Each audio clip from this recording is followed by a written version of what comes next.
Salut tout le monde, aujourd'hui toute nouvelle vidéo critique, cette fois-ci de la sortie nationale qui est sortie ce mercredi 18 février 2026.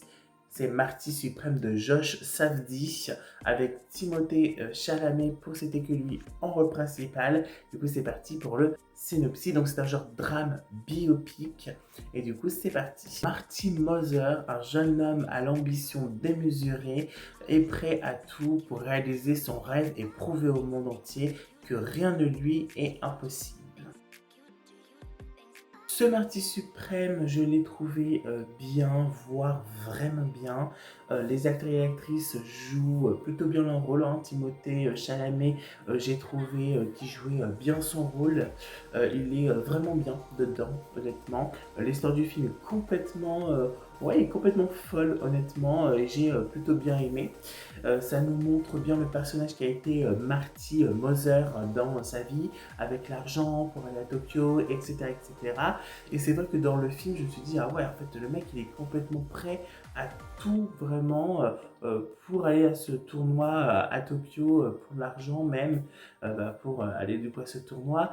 Et quitte à laisser un chien en plein milieu d'un meurtre comme ça et récupérer l'argent et hop, casser. Mais j'aime bien car on prend 40 minutes, voire 1 heure du film au début où on montre sa marque de balle de tennis ou Marty Suprême ainsi que ses tournois, etc. Après, bah, on part plus sur un problème d'argent, de dette pour aller du coup à la compétition de Tokyo. Et j'ai bien aimé ce film. Je ne connaissais pas du tout le personnage de Marty Moser, qui en réalité s'appelle Marty Redzener, je crois, ça s'appelle. Il est mort en 2012. Donc là, on a retracé un peu sa jeunesse dans sa carrière, etc.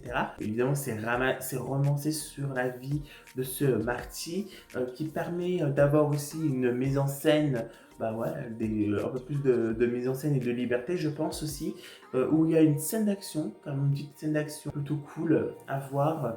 J'ai plutôt bien aimé, voilà. On s'attache à ces personnages, ainsi à Marty, surtout à lui, hein, à Marty, hein, vu que c'est lui qu'on le suit depuis le début de ce film, enfin depuis tout le long du film pendant 2 heures et demie. Donc oui, c'est vrai que la scène où je vous ai parlé avec le chien, là, bah, il part sans le chien au milieu de la mer, tout ça, et bah, ça m'a fait un petit peu de la peine pour le chien, je l'avoue.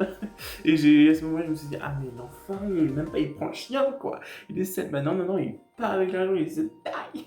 Bon, après, on est en 1952, donc peut-être on n'a pas les mêmes attachements avec les animaux. Bon, ça. Je vous conseillerais bien le film, voilà, pour ceux qui veulent se tenter, ou découvrir sa vie, hein, même ceux qui connaissent pas. La note que je l'ai attribuée, j'ai noté 4 sur 5 pour ce Marty Suprême. Et moi, je vous dis à la prochaine pour de nouvelles vidéos, de nouvelles critiques pour Chers parents, que j'ai vu en avant-première ce dimanche 22 février à 17h. Et n'hésitez pas à liker, à commenter votre avis sur le film pour ceux qui l'ont vu, et évidemment sans spoil pour ceux qui l'ont pas vu.